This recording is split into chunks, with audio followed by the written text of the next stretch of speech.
నమస్కారం అండి. అంతర్యామిలో ఈరోజు అంశం శ్రీమన్నారాయణుడు మనకు అందించిన వారు అప్పరుసు రమాకాంతారావు గారు.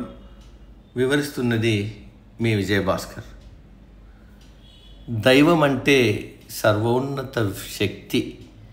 ఆ శక్తికి ఒక రూపం లేదని నారద భక్తి సూత్రాలు చెబుతున్నాయి.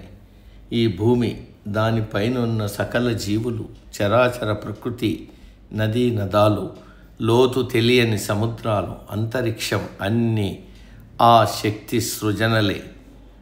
ఆ చలన శక్తికి నివాసం లేదు. అందువల్లే ప్రతి జీవిలోని అంతర్గత శక్తిని దైవం అంటున్నాం. ఆ సమర్థత ఇంకెవరితరం కాదు. ఆ సృష్టికర్త, విశ్వాన్ని పాలించేవాడు. బలమెవ్వడు నీకు నాకు బ్రహ్మాండములకు అన్నట్లు ఆ సత్తువను, అనంత విశ్వాన్ని సృష్టించిన పారమార్థిక అధికారాన్ని మనం నారాయణుడనే పేరుతో పిలుచుకుంటున్నాం. ఆ నిపుణత ఆలోచనలకు, నిరూపణలకు అందనిది, వర్ణనలకు అతీతమైనది. విశ్వమంతటిలో ఆ నారాయణుడు నిండి ఉన్నాడు. అందుకే ఎక్కడ రాని నారాయణుడు అని తండ్రి అంటే ఇందు కలడు అందు లేడని అనుకోవద్దు. తండ్రి, ఆయనకు ధామం లేదు, పరంధాముడాయన అన్నాడు ప్రహ్లాదుడు. నారాయణుడు పుట్టుక, వృద్ధాప్యం లాంటివి లేనివాడని గరుడ పురాణం చెబుతోంది.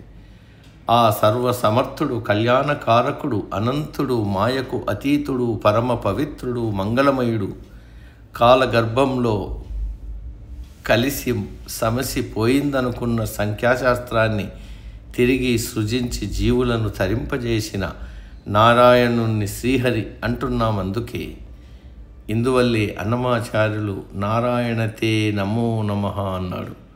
శ్రీకృష్ణుడు భగవద్గీతను అర్జునుడికి ఉపదేశిస్తూ సంభవామి యుగే యుగే అన్నాడు. జన్మలన్నింటిలోకి మానవ జన్మ గొప్పది కాబట్టి మనుషులు అధర్మం చేస్తే ధర్మ సంస్థాపన కోసం నారాయణుడు అవతరిస్తాడు. ఆ శక్తి నిరంతరం మనుషుల ఔన్నత్యం కోసం పరితపిస్తూనే ఉంటుంది. ఎవరిని పూజించినా ఆ పూజాఫలం కేశవుడికే దక్కుతుందని బ్రహ్మసూత్రాలు తెలుపుతున్నాయి. సర్వదేవ నమస్కారం కేశవం ప్రతిగచ్చతి అంటోంది యజుర్వేదం. ఆ అద్భుత శక్తి కన్నా వేరేదీ లేదంటారు. నారాయణుడే పరమాత్మ, పరబ్రహ్మ, దేవాది దేవుడు, సృష్టి స్థితి లయలకు కర్త. శివాయ విష్ణు రూపాయ శివరూపాయ విష్ణవే అనేది పరమాత్మ వివిధ రూపాల మధ్య సంబంధాన్ని సూచిస్తుంది. ఇది పరమాత్మ ఐక్యతకు నిదర్శనం. దేవరహస్యాలంటూ ఏమీ ఉండవు.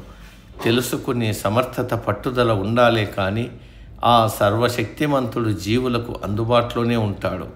నేనే గొప్పవాణ్ణనే భావం ఆయనకు ఉండదు. గుణాలేవీ లేని ఉత్తముడు దేవుడు. ఆయనలో లీనమై మనుషులు సైతం బ్రహ్మగా మారవచ్చు. అందుకే అహం బ్రహ్మస్మి అనుకుని సాధన చేయాలని బృహదారణ్యక ఉపనిషత్తు చెబుతోంది. అన్నమయ్య కోరుదునామది ననిశము గుణధరు నిర్గుణ కృష్ణుని అంటూ ఎలుగెత్తి కీర్తించింది. అందుకే మరి సమాప్తం. సర్వే జన సుఖినో భవంతు. అందరూ బాగుండాలి, అందులో మనము ఉంటాం.